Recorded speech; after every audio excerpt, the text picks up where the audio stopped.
बहुत समय पहले की बात है, जब भस्मासुर नामक एक असुर कठोर तपस्या में लीन था।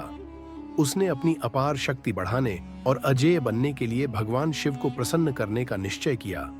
भस्मासुर ने घोर तपस्या की, कठिन साधना की और वर्षों तक ध्यानमग्न रहा।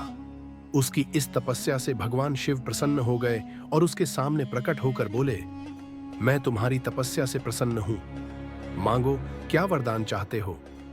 भस्मासुर ने बड़ी चतुराई से वरदान मांगा, हे महादेव, मुझे ऐसा वरदान दीजिए कि मैं जिसके सिर पर हाथ रखूं वह तुरंत भस्म हो जाए। भगवान शिव ने बिना अधिक विचार किए ही तथास्तु कह दिया। जैसे ही भस्मासुर को यह वरदान प्राप्त हुआ, उसके भीतर अहंकार जाग उठा। उसे लगा कि अब वह संसार का सबसे शक्तिशाली प्राणी बन चुका है और कोई उसे पराजित नहीं कर सकता। इसी अहंकार में उसने सोचा कि क्यों न इस शक्ति को पहले शिव पर ही आजमा कर देखा जाए। अगर शिव ही भस्म हो जाएंगे तो वह स्वयं सबसे बड़ा और अजेय देवता बन जाएगा। यह विचार आते ही भस्मासुर ने भगवान शिव की ओर बढ़ना शुरू कर दिया और उनके सिर पर हाथ रखने का प्रयास किया। जैसे ही शिव ने भस्मासुर की नीयत को भांपा, वे तुरंत वहां से भाग निकले। भस्मासुर उनके पीछे दौड़ पड़ा। शिव जहां जाते वह उनका पीछा करता। कभी कैलाश पर्वत, कभी आकाश, तो कभी पाताल लोक। पूरे ब्रह्मांड में शिव उसे पीछे छोड़ने की कोशिश करते रहे, लेकिन भस्मासुर अपनी शक्ति के नशे में अंधा होकर लगातार उनका पीछा करता रहा। भगवान शिव संकट में थे।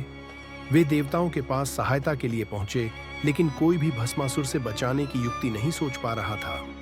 तभी भगवान विष्णु ने इस स्थिति को संभालने का निश्चय किया। उन्होंने मोहिनी रूप धारण किया और एक अनुपम सुंदरी के रूप में भस्मासुर के सामने प्रकट हुए। भस्मासुर जैसे ही उस दिव्य स्त्री को देखता है, उसकी सारी ध्यान शक्ति बिखर जाती है। वह उसके सौंदर्य पर मोहित हो जाता है और पूछता है, हे सुंदरी, तुम कौन हो? मोहिनी मुस्कुराकर कहती है, मैं एक अप्सरा हूं, लेकिन मैं केवल उसी से विवाह करूंगी जो मेरे साथ नृत्य कर सके और मेरे हर नृत्य भाव का अनुसरण कर सके। क्या तुम में इतनी शक्ति है? भस्मासुर, जो पहले ही मोहिनी के रूप पर मोहित था, तुरंत तैयार हो जाता है और कहता है, मैं तुम्हारे साथ नृत्य करूंगा। मोहिनी ने नृत्य शुरू किया। भस्मासुर भी उसे देखकर उसकी हर मुद्रा की नकल करता रहा।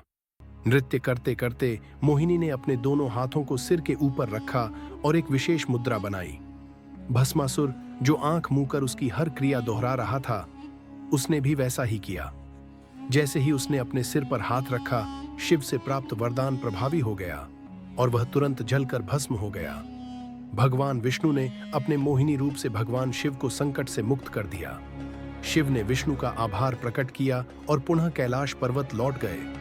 यह घटना यह सिखाती है कि अहंकार और असीमित शक्ति का दुरुपयोग करने वाले का अंत निश्चित होता है।